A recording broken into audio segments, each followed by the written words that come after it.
sentindo a paz desse ambiente que foi preparado desde as primeiras horas do dia, para que aqui nos encontrássemos em perfeita paz, perfeita harmonia. Vamos sentindo a presença do nosso anjo guardião, esse nosso companheiro ou companheira que está sempre conosco nessa caminhada, sempre nos inspirando, sempre torcendo por nós.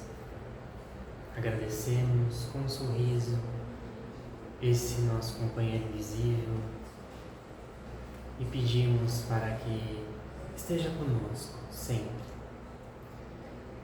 E assim ele vai nos encaminhando com muita alegria até a presença de nossa Mãe Espiritual, Maria de Nazaré, essa Mãe que com sua doçura nos inspira, nos acolhe e nos direciona com muito amor e carinho em direção a Jesus, nosso mestre e irmão, a quem tanto devemos, seu Evangelho de luz, seus exemplos amorosos, e agradecemos também por esta oportunidade de estarmos todos aqui, mais uma vez, reunidos em seu nome.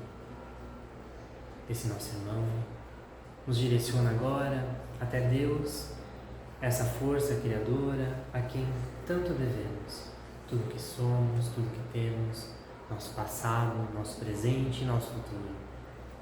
E assim, mentalmente, demonstrando a nossa gratidão, dizemos: Pai nosso que estais nos céus, santificado seja o vosso nome, venha a nós o vosso reino, seja feita a vossa vontade, assim na terra como no céu. O pão nosso de cada dia nos dai hoje, perdoai as nossas ofensas, assim como nós perdoamos a quem nos tem ofendido, e não nos deixeis cair em tentação, mas livrai-nos de todo mal, principalmente de praticá-lo, graças a Deus e graças a Jesus. Boa noite, pessoal. Boa noite. Para quem não me conhece, meu nome é Thiago, sou voluntário do Grupo Espírita Reencontro de Mauá, mas de vez em quando a gente é convidado aqui e hoje estamos mais uma vez para conversar um pouquinho sobre algumas passagens do Evangelho de Jesus e sobre o tema desse mês, que é tecnologia, né? O Milton falou na semana passada um pouquinho sobre conectividade, né? Como isso nos afeta, as nossas relações. E hoje a gente vai falar um pouquinho sobre redes sociais, sobre relacionamentos, como acontece essa dinâmica no nosso plano físico, mas também no plano espiritual e como isso impacta na nossa evolução. Vamos conversar um pouquinho então juntos. Bom, eu começo já propondo para vocês qual será que é a nossa verdadeira realidade, né? Será que é isso que a gente vivencia agora no plano espírita? Tiago, será que essa é a minha realidade? Ou será que existe algo maior espiritualmente falando, né? A gente costuma dizer que nossa verdadeira natureza é espiritual. A gente está vivenciando uma realidade material, estamos vivendo uma experiência material. Então, grande parte de nós ainda não conhecemos, estamos descobrindo, né? Relacionamentos não são só aqueles que a gente desenvolve no plano físico, né? Que a gente tende a conceituar como eternos, né? De pai, de mãe, de namorado, namorada, casal, enfim. Eles são muito maiores do que a gente imagina. Então, ora estamos numa posição, ora estamos em outra, isso é perfeitamente natural. Existem também os relacionamentos entre planos, né? Então, às vezes a gente pensa, poxa, um ente querido meu desencarnou, né? Fez a sua passagem para o plano espiritual. Será que o relacionamento acaba? Será que essa pessoa vai esquecer de nós? Será que nós vamos esquecer dessa pessoa? Sabemos que não. Às vezes estão muito mais próximos do que imaginamos, né? Muitas vezes esses queridos, né, acabam tomando a frente ali, tomando o papel até de mentor, esse anjo da guarda que a gente fala na nossa elevação. Às vezes são eles mesmos que assumem essa tarefa, até para liberar o nosso mentor para ter outras experiências, né? Então a gente costuma brincar e falar que essas conexões, elas são para a vida inteira, né? Para a eternidade, né? Nossa vida é muito maior do que essa daqui. Existem muitas semelhanças, né? Do que ocorre no plano espiritual para o que ocorre também no nosso plano físico. Nós, muitas vezes, criamos nichos, né, de relação. O nosso principal nicho de relacionamento, qual será? Nosso lar, né, onde a gente teve as primeiras experiências de interação com os nossos pais, irmãos. Isso falando de uma família modelo padrão, né, mas muitas vezes é com o avô, é com o tio. Essa relação, essa interação pode ser de inúmeras formas diferentes, ainda mais hoje em dia, né? O que acontece? Temos aí hoje, na atualidade, a figura das redes sociais, né? Do mundo virtual, das interações pelo WhatsApp, pelo celular, enfim. O que muitas vezes a gente observa é uma fuga da interação física. Então a gente às vezes prioriza uma interação pelo celular do que uma conversa olho no olho. Então a gente vai falar um pouquinho sobre isso. Essas redes, essas aplicações, essas tecnologias influenciam a construção da nossa realidade, né? E dos nossos relacionamentos. Uma rede social, muitas vezes a gente vê o melhor das pessoas, né? Ou aquilo que elas querem que a gente veja, né? Então isso cria pra gente um grau de expectativa muito alto, né? A gente vê, às vezes, no Instagram de uma pessoa e tem lá só foto de viagens maravilhosas, né? Mas a gente não sabe o que aquela pessoa passa no dia a dia, né? Qual que é a luta diária que aquela pessoa enfrenta. Ela vai colocar, lógico, os momentos mais felizes da vida dela. Isso acaba gerando, às vezes, uma disforia nas pessoas, né? Um incômodo, porque, poxa, olha ali um patamar de entretenimento que eu não estou trazendo para mim. Mas a gente deixa de imaginar que aquela pessoa está também numa luta, numa vivência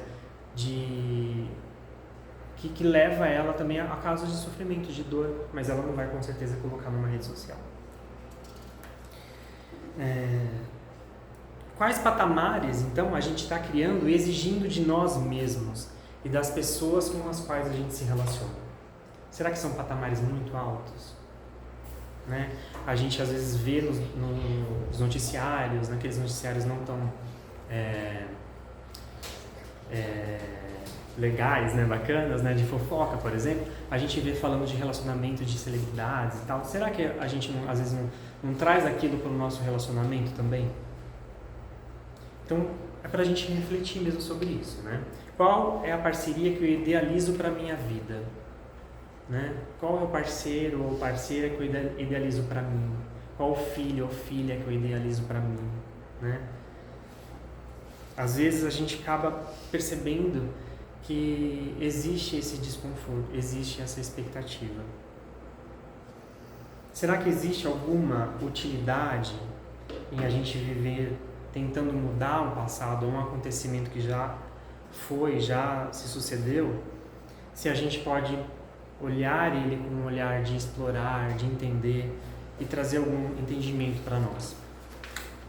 Isso a gente fala e a gente aborda a busca do autoconhecimento, né?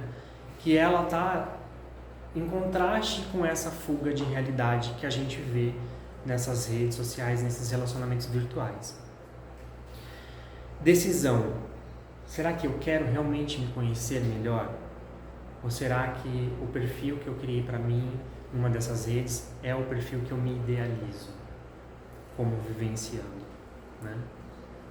Estou disposto a me entender como um ser milenar, não só como Tiago. Agora eu sou o Tiago. Mas e se eu pegar todas as minhas existências?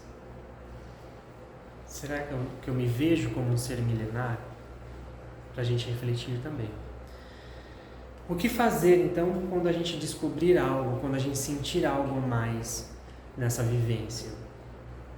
Primeiro passo que a gente fala é ouvir a si mesmo, né? A gente tende nesse mundo tecnológico, a preencher cada lacuna de tempo com uma experiência. O acesso à informação nos propicia isso. Eu não consigo ficar um minutinho em silêncio comigo mesmo. Eu preciso preencher cada tempo com alguma atividade, com alguma coisa. Então, a gente é muito tentado, quando a gente não está fazendo nada, a pegar o celular na mão, abrir a tela e ficar ali, zapeando o Instagram, zapeando o TikTok, Enfim, cada um sabe que onde o calcanhar aperta, né?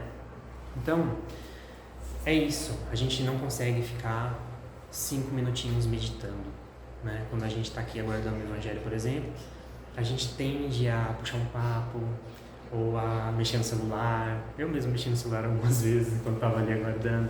Mas dificilmente a gente vem aqui, pega um livrinho, pega um folhetinho e fica ali lendo uma mensagem, por exemplo. Ou a gente fica em silêncio meditando alguns segundos, ou alguns minutos. É sobre isso. Entender que essas coisas, essas tecnologias que a gente normalmente recorre para passar o tempo, são coisas construídas por empresas. E empresas visam o quê, gente? Lucro, né? E eles lucram quando a gente está ali, mexendo na telinha. Só para ilustrar isso para vocês, sabem aquele aplicativo do docinho? Não vou falar o nome, né?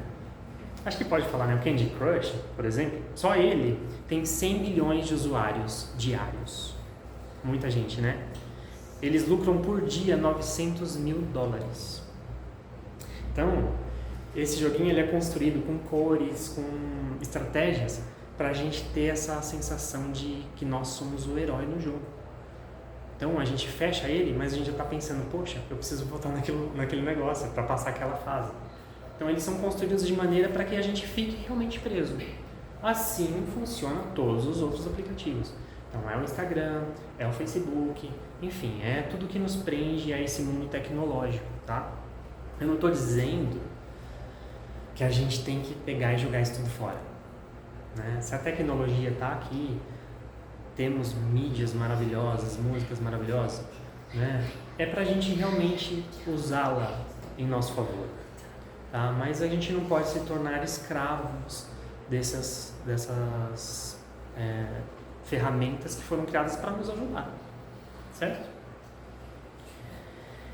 O que a gente tem de mais valioso para nós é o tempo. Então, como eu estou investindo o meu tempo em algo, né? O que eu estou agregando em aprendizado para mim?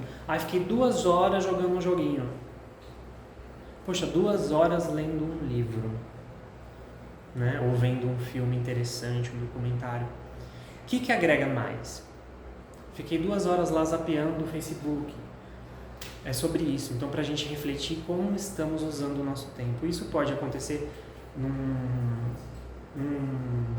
jogo virtual, mas também pode acontecer num programa de TV menos elevado, por exemplo. Então, para a gente usar realmente o senso crítico e avaliar como estamos investindo em nós mesmos, tá? Se a gente pegar, por exemplo, obras como Nosso Lar, Os Missionários da Luz, de André Luiz, a gente vai ver que existem relatos constantes dos espíritos que investiram mal no tempo enquanto estavam aqui.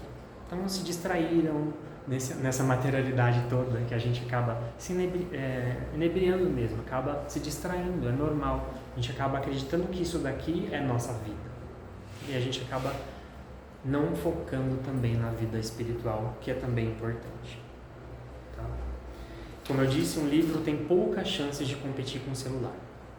Então, se a gente tiver um livro, a gente tiver com ele lá do nosso lado para ler e a gente tiver o celular, a chance da gente pegar o celular para mexer do que o livro é muito maior. Tá? Talvez por isso o livro espírita ou os demais livros estejam com tanta dificuldade hoje em dia. Certo? Aí eu pergunto, né, aproveitando que tem uma criança aqui, será que adianta eu incentivar o meu filho a ler um livro ou a pegar um material escolar, sendo que eu mesmo estou ali com o celular, o tempo todo na mão? Então, é isso, sobre isso, gente. A gente observado muito. Então, os pequenos, principalmente, que já cresceram, muitas vezes, muitos deles já aprendem a mexer no celular antes mesmo de falar. Então, para a gente ter esse cuidado, esse olhar atento, como a gente está exemplificando para eles. Como estão as nossas relações olho no olho. Às vezes a gente mora debaixo do mesmo teto, mas a gente manda uma mensagem pelo WhatsApp para a pessoa, por exemplo. Então, às vezes a gente perde essa oportunidade de dar um bom dia, olho no olho, dar um abraço, né? Qual foi a última vez que a gente abraçou as pessoas que a gente tem essa proximidade em nosso lar, que é o nosso núcleo principal? Então, a gente não deve esperar um desencarne, um momento de dor para fazer isso. Vamos fazer enquanto a gente está com saúde, a gente está bem, a gente está em momentos alegres também.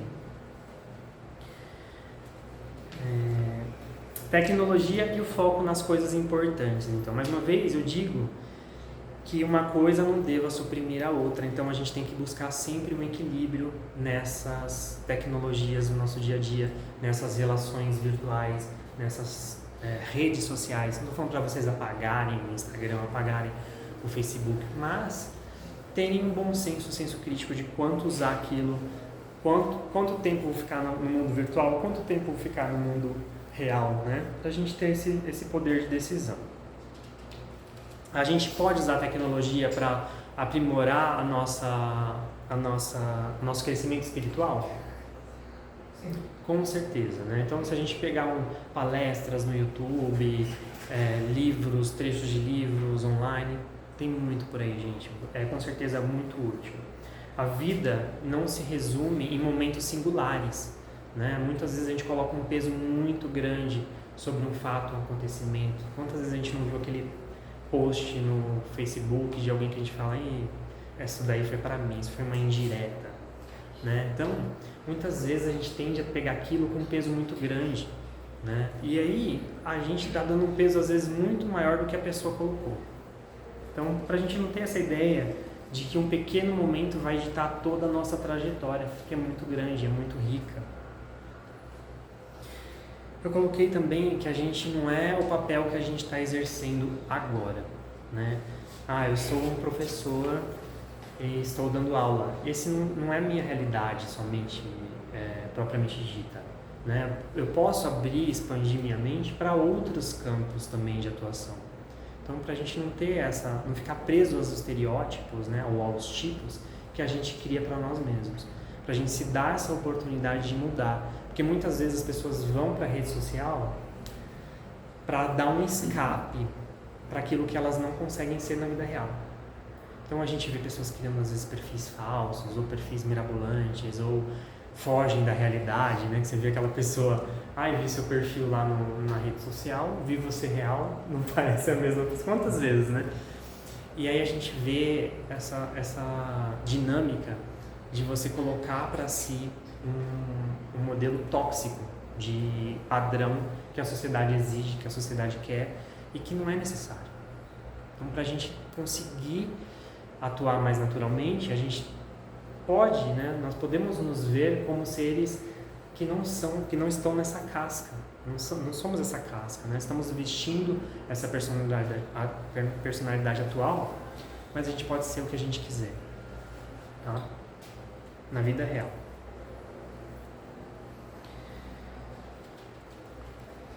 Os relacionamentos, né? Então, entrando na parte do relacionamento propriamente dito. Muitas vezes a gente usa o relacionamento como um depósito dessas expectativas que a gente vê sendo criadas pela nossa cultura, pela nossa sociedade.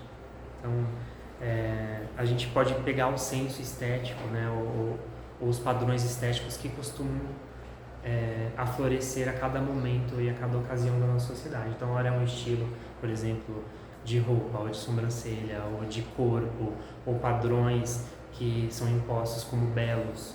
Então, a gente acaba tendo essa expectativa e colocando essa expectativa muitas vezes no nosso companheiro ou companheira, tá?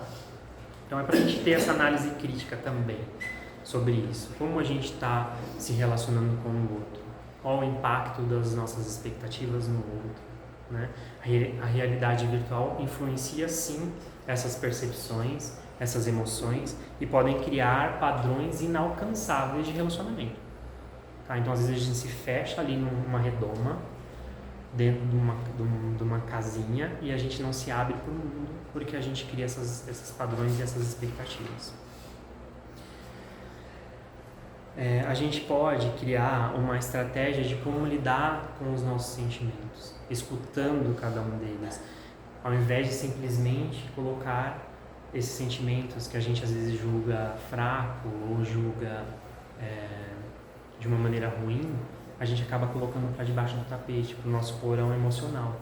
E tendo esse olhar mais fraterno conosco mesmo, a gente pode entender essa fraqueza ou esse sentimento com carinho, com mais carinho e mais atenção. Não simplesmente colocar ele de lado e falar, poxa, eu não vou ser fraco e pensar sobre isso. Essa verdade emocional pode sim impactar positivamente nós e nossos relacionamentos. Então, quando a gente abre, quando a gente se coloca vulnerável na relação com o outro, a gente só tende a ganhar, tá?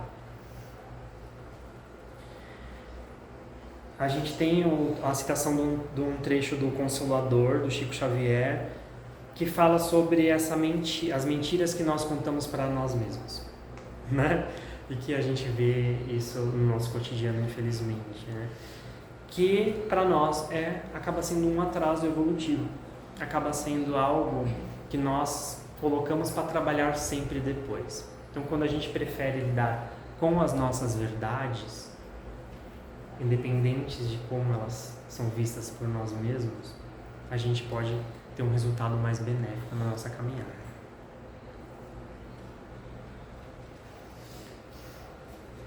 Tem uma outra citação no livro Mãos Unidas de Chico Xavier que diz que a vida é uma permuta incessante, né? Como eu disse, não adianta a gente se isolar do mundo, a gente está sempre em contato, se relacionando com os nossos queridos, com as nossas pessoas que não são tão queridas assim, ambientes de trabalho, né, que são mais hostis, enfim.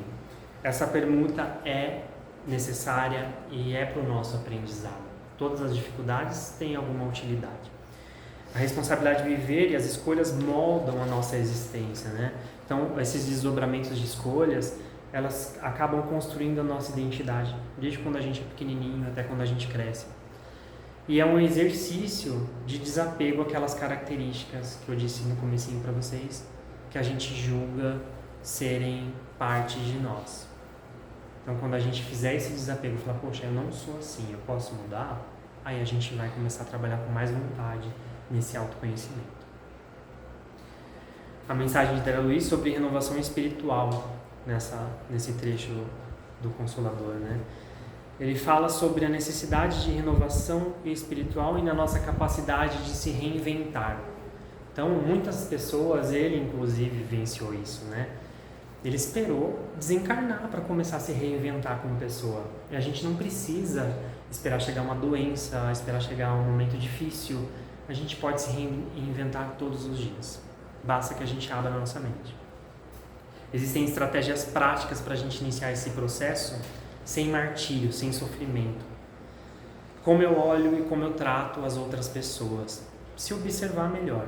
Sem expectativas, sem interesse de conhecer, ou melhor, com expectativas de conhecer as suas histórias. Porque às vezes a gente está convivendo com alguém e a gente pega aquele trechinho de vida da pessoa e tende a conceituá-la só sobre aquele pequeno trecho que a gente pegou. Então, vamos tentar explorar um pouco mais. De onde veio essa pessoa? Né? Por que ela está vivendo esse momento atual desse jeito? Então, a gente consegue sim se colocar no lugar do outro quando a gente tem esse olhar, esse viés mais fraterno, mais empático, de se colocar no lugar do outro.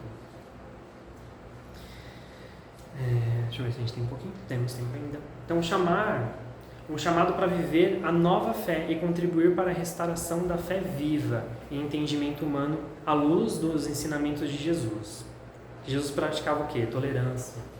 Iniciando pela tolerância com as nossas próprias falhas. Quando a gente comete um deslize, comete uma falha, nós não somos muito severos com nós mesmos. Muito mais do que quando alguém comete com a gente. Então, para a gente ter esse olhar para nós mesmos, de sermos mais tolerantes aos nossos sentimentos e às nossas falhas. Investindo o nosso bem mais precioso, mais uma vez, é o nosso tempo, nosso momento atual. Com sabedoria e colhendo sempre algum conhecimento dele. Significa que preciso deletar lá o Candy Crush do meu celular? Não. Tem hora que você vai falar assim, poxa, não quero fazer mais nada, quero só relaxar a minha mente. Vai lá no Candy Crush, mas saiba o que você está fazendo. Não fique escravo daquilo. Vou ficar aqui 2 minutinhos e vou fechar. Depois vou fazer alguma coisa útil para mim. Então eu vou conseguir ajustar esse tempo de entretenimento, onde minha mente precisa sim relaxar, precisa não pensar em nada. Posso tentar uma meditação? Talvez não de cara, talvez de cara eu não consiga, né? Simplesmente desligar. Mas é um exercício. Se eu pegar um vídeo lá e ver como eu consigo fazer um exercício de respiração para me ajudar a relaxar, para cuidar da minha ansiedade, tá? Então é um processo que a gente consegue fazer pouco a pouco. Jesus destaca que o ingrediente principal para que sejamos felizes em nossas ações está em Mateus, capítulo 22, versículo 39. Amarás o teu próximo como a ti mesmo. Essa citação, pessoal, destaca a importância do amor e compaixão nos relacionamentos humanos, promovendo a paciência, humildade e caridade. Isso a gente vai aprender como? Será que é fácil? Tentando, errando, acertando, mas sempre experimentando, nunca se fechando para o mundo. Tá? Então, quando a gente deslizar, cometer algum erro, equívoco, eu consigo ter aquele olhar fraterno para mim, que aí eu vou conseguir me motivar a reparar esse erro de alguma forma, né?